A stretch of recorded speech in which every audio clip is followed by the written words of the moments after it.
যে অন্য জিলাৰ মানুহবিলাকো বোলে আন এটা বেলেগ জিলালৈ যাই পেলাই মানে ড্ৰাইভিং লাইসেন্সটো লৈ আহে তো তাৰ কাৰণে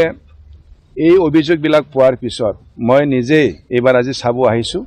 আৰু ইতিমধ্যে আমি সিদ্ধান্ত লৈছোঁ নতুন SOPও ওলাম আমাৰ ড্ৰাইভিং কাকবা লাইসেন্স ইস্যু কৰিব হলে ড্ৰাইভিং টেষ্টটো মাষ্ট ড্ৰাইভিং টেষ্টত আহিব লাগিব কোনো এজন এপ্লিকেন্ট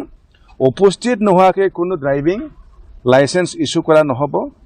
আৰু কোনোবা জিলাৰ মানুহে কোনোবা বেলেগ জিলাত যাই পেলাই কেতিয়াও ড্ৰাইভিং লাইসেন্স নাপাব তো এইটো আমি ষ্ট্ৰিক্টলি লৈছোঁ আৰু লোৱাৰ কাৰণ এইটোৱে যে যেহেতু ৰাইজৰ পৰা যথেষ্ট অভিযোগ আহিছে আৰু ৰোড এক্সিডেণ্ট ইমানেই বাঢ়িছে আপোনালোকে নিশ্চয় দেখিছে নিউজো বনাইছে ৰোড এক্সিডেণ্ট আমি ৰোড সেফটিৰ দ্বাৰা যিমানে আমি মানে চেষ্টা কৰি আছিলোঁ কিন্তু তথাপিও অকণমান হ'লেও ৰোড এক্সিডেণ্ট বাঢ়িছে তো এইবিলাক ঘটনাবিলাক সকলোকে দুখ দিয়ে তাৰ কাৰণে ৰোড এক্সিডেণ্টটো কমাবৰ কাৰণে আমাৰ ট্ৰেইন বা স্কিল ড্ৰাইভাৰ হোৱাটো অত্যন্ত প্ৰয়োজন তাৰ কাৰণে আমি ড্ৰাইভিং লাইসেন্স ইস্যু কৰাৰ ক্ষেত্ৰত এইখিনি বস্তু আমি একদম কম্পালসৰি কৰিছোঁ যাতে পদক্ষেপ থাকিব নেকি এই ক্ষেত্ৰত আপোনালোকৰ আৰু নতুন পদক্ষেপ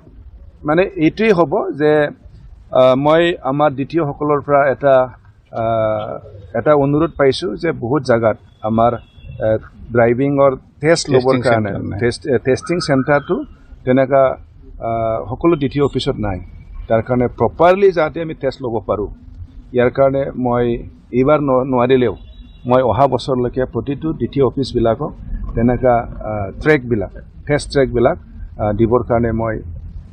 হাতত ল'ম বুলি মই এটা পৰিকল্পনা লৈছোঁ কেনেকুৱা পালে ছাৰ যিহেতু আপুনি নিজেই ইয়াতে নাই আজি আহি ভাল পাইছোঁ ইয়াত ছিষ্টেমটো ভাল আমাৰ হণ্ডাৰ পৰা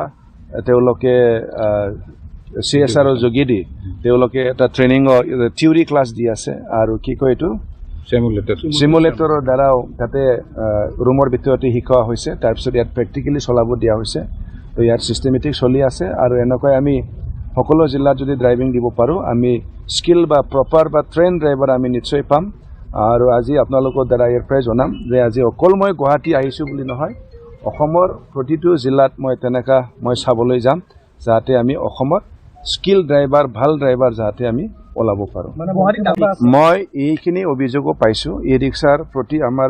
কি কয় এইটো সৰু গাড়ীৰ ক্ষেত্ৰত কিবা এটা SOP থকা বুলি কৈছে মই ষ্টাডি কৰা নাই ভালকৈ ষ্টাডি কৰি এই ৰিক্সাত কি অসুবিধা আছে এইটো চাই ল'ম আৰু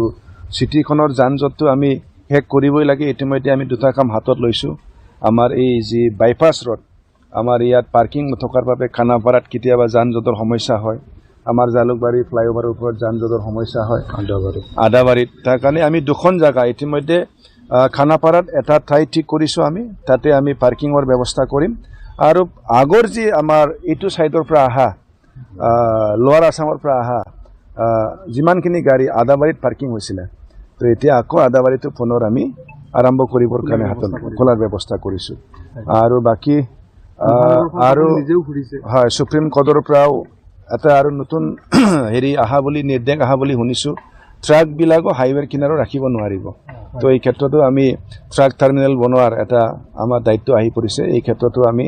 চৰকাৰৰ লগত আলোচনা কৰি বিশেষ ব্যৱস্থা লোৱাৰ কাৰণে আৰম্ভ কৰিম আৰু গ্ৰীণ বাছৰ মই নিজে উঠিছোঁ আৰু চাইছোঁ তো গ্ৰীণ বাছতো আমাৰ কৰিব লগা আছে ইতিমধ্যে আমি আৰম্ভ কৰিছোঁ গ্ৰীণ বাছৰ ক্ষেত্ৰত অকণমান আমাৰ